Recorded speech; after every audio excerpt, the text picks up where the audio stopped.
Anh. Hi. What are you wearing? This is Tang Dynasty. What kind of Chinese traditional clothes? Oh really? I thought it was Shangshan. Well, Shangshan is like a modern version of it. This is what women actually wore during the golden age of China. Oh, but what is the golden age? Well, the golden age is what people used to call the Tang Dynasty. Why? Wanna know why? Come on, I'll show you. Okay, let's go. So, I actually know some basic features of Tang Dynasty. Most of them are from history lessons in high school. Let me tell you what I know. First of all, some overview. The Tang Dynasty was the longest enduring and the second largest empire after the Han Empire, created due to the rift left by the ruthless and brutal leadership of Han Dynasty. The Tang Dynasty ushered in what most people consider to be China's golden age. The Tang Dynasty mainly stretched from the Korean peninsula to the Tarim Basin and from the Mongolian steppe south to modern Vietnam.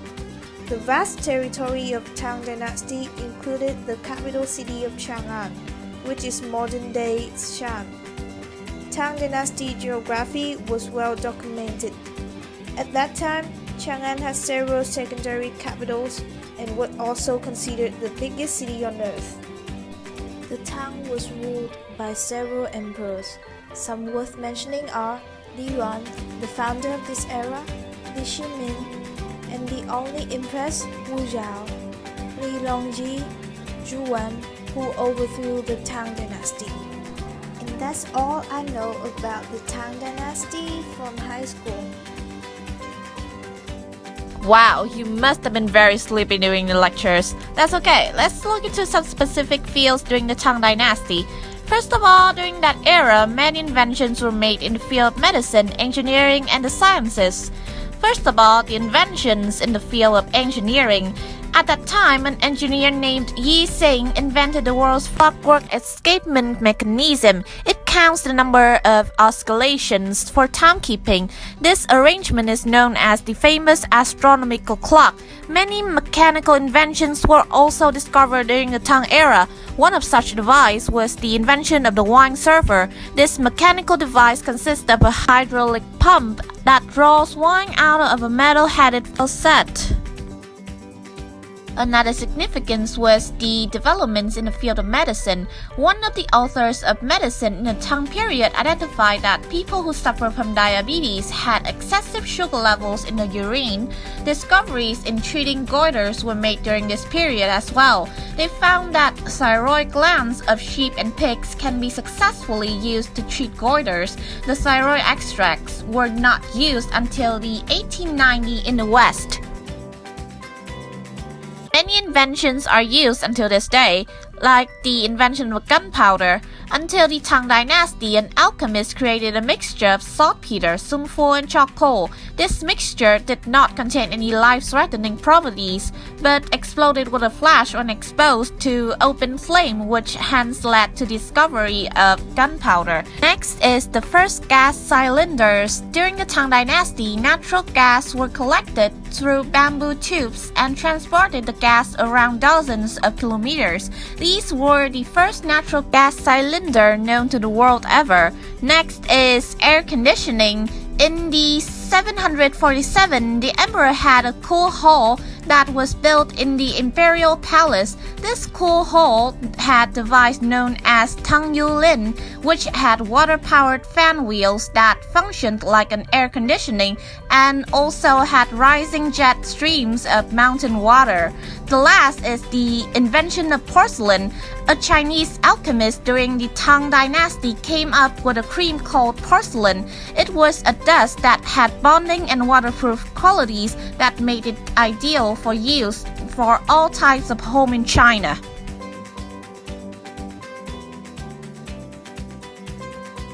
And one field that cannot be overlooked in this era is economy. The social economy in the earlier period in the Tang Dynasty underwent a rising process of recovery, development, and prosperity. In particular, under the Zhenguan reign, the heyday of Kaiyuan, the national economy reached an unprecedented advanced level. In agriculture, since the collapse of the Sui dynasty, productivity has been severely damaged and the national economy was paralyzed. After the Tang Dynasty reunified the whole nation, Emperor Cao Sun paid much attention to develop agriculture and successively implemented a series of reforms such as Jun Shenji or land equation system and Zhu Yongdao system. In this way, the peasants' burden was lessened and production efficiency was improved. As a result, farm tools and agriculture technique were improved. The economy was very great in power. The next field is commerce. Both the rapid development of agriculture and the handicraft industry provide impetus for prosperity of domestic business and foreign trade. A large number of commercial cities sprang up, such as capital Chang'an and the auxiliary capital Luoyang. Special markets were set up in those cities, in which a strict market order ran very well. Meanwhile, due to the opening up of the Silk Road in the Han Dynasty, vast quantities of foreign merchants and envoys came to trade in China. This also promoted the development of the marine trade. At that time, Tang ships traversed the Indian Ocean and reached the Persian Gulf. Merchant ships traded frequently between China and countries in Asia and Africa. Of the great progress in agriculture, surplus labor appeared, which spurred the handicraft industry. In all areas of technique, category, or industrial scale, the development of the handicraft industry in Tang Dynasty surpassed that of the previous dynasties. In particular, textile technology, the technique of silk making, and the ceramic industry became refined and delicate. Some other kind of manufacturing, including paper making, tea leaf processing, metallurgical industry, and the shipbuilding also thrived in that period. However, after the Anshi rebellion, the economy of Tang Dynasty was seriously damaged. The previous reforms were both destroyed. In order to cure the fiscal crisis, a new policy called the double tax system was carried out. Imposing tax according to wealth, the double tax system helped resume the fiscal revenue and set a good example for later tax reforms. The rebellion caused residents in northern areas to migrate to south of the Yangtze River, which brought a great amount of labor and advanced manufacturing technique to southern areas. Therefore, the later Tang Dynasty, the social economy of southern areas developed rapidly and soon replaced the northern areas, becoming the national financial center. Meanwhile, many new commercial centers emerged, not only in urban areas but also in suburban areas. What was more notable was that the earliest exchange system appeared in that period, showing that China's ancient commodity economy had entered a new phase. Those above cannot be achieved without a brilliant governing system. So the governing system of the Tang Dynasty, like all ancient Chinese dynasty, was a monarchy, ruled by an all-powerful emperor. Li Yuan was the first emperor of the Tang Dynasty. His rule initiated several centuries of economic prosperity and cultural vibrancy. One of the factors of success of the Tang Dynasty governing system is the reforms it instituted by modifying and building upon the Sui legal code. This was an exacting, complicated, yet simple to understand set of laws. In short, everyone knew the score. The Tang Dynasty government had three basic departments that created policies and laws. These frameworks of laws were administered by 6 ministries, which were personnel administration, military, finance, rights, justice, and public works. This super efficient system of government worked so well, it outlived the Tang Dynasty itself. The Tang system of government was the model upon which all subsequent dynasties based their own systems on, and it was also used by other countries and kingdoms, such as those in Vietnam and Korea. Another factor of the success of the Tang Dynasty system of government was the emphasis on education. The Tang rulers felt that a well-educated public was not a threat to authority, but rather a foundation of a stable, prosperous society. But even the best designed system of government have their flaws, and the Tang Dynasty eventually collapsed for a variety of complex reasons, in which internal corruption and incompetent rulers also hastened the demise of the once mighty Tang era in China. Beside the governing system was the social structure. During the Tang Dynasty, there are basically 8 social classes. The emperor and his family were usually the most powerful in the Tang Dynasty's social hierarchy. If, however, the emperor had worked his way up to power rather than coming from an eminent family, it was possible for the aristocracy to become more powerful in certain instances. The aristocracy was the next in the social hierarchy, followed by the bureaucracy. The bureaucracy was divided into 2 separate levels of honor: the scholars and the functionaries. The eunuchs came next in the social hierarchy as they functioned as servants in the emperor's palace. The clergy were above the peasants, who in turn were higher in the hierarchy than the artisans and traders. Slaves were the lowest in the Tang Dynasty's social structure. Last but not least, the most beautiful feature of the Tang was their profound culture. So in general, their culture and art forms made great advancements during this time.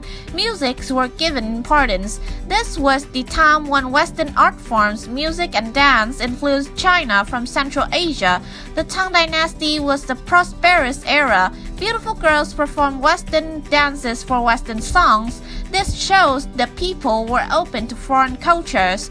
China experienced economic growth under Tang Dynasty. They followed an open policy, and this attracted many foreign people to this land of art and culture. Next is sculpture. Sculptures of Lord Buddha were prolific at this time. Poetry and painting found an esteemed place in Tang Dynasty. Painters were given high respect in the court. Another great glory of the period was poetry. Poetry adds more color to the Tang Dynasty culture. The Tang Dynasty also had its own style of ceramics. Potters developed and introduced new techniques in Tang pottery. Tomb figurines can also be found during this period. White porcelain and decorated mirrors made of bronze were also famous at this time. Next is the religion. One of the many imperial dynasties that reigned in China was the Tang Dynasty. One of the most crucial factors that played a pivotal role in the rise of this dynasty was the blossoming of various religious sects. The 2 main religions that dominated in Tang Dynasty were Buddhism and Confucianism. So Buddhism was at its peak during the Tang Dynasty, and as a result, after 300 years of political unrest, China was reunified. Buddhist monasteries acquired great amounts of wealth in the form of land, grains, and precious metals. Buddhism gained much popularity amongst the Tang rulers. Sadly, Buddhism began to lose its influence with the decline of the Tang Dynasty. Another very popular religion that rose to great strength during the reign of the Tang Dynasty was Confucianism. Confucianism had thrived long before Buddhism was brought to China. It was practiced by all of the previous dynasties that ruled China. Confucianism had a revival amongst the scholars of the Tang Dynasty. Buddhism was the popular religion, but Confucianism was the backbone of the Chinese culture and society.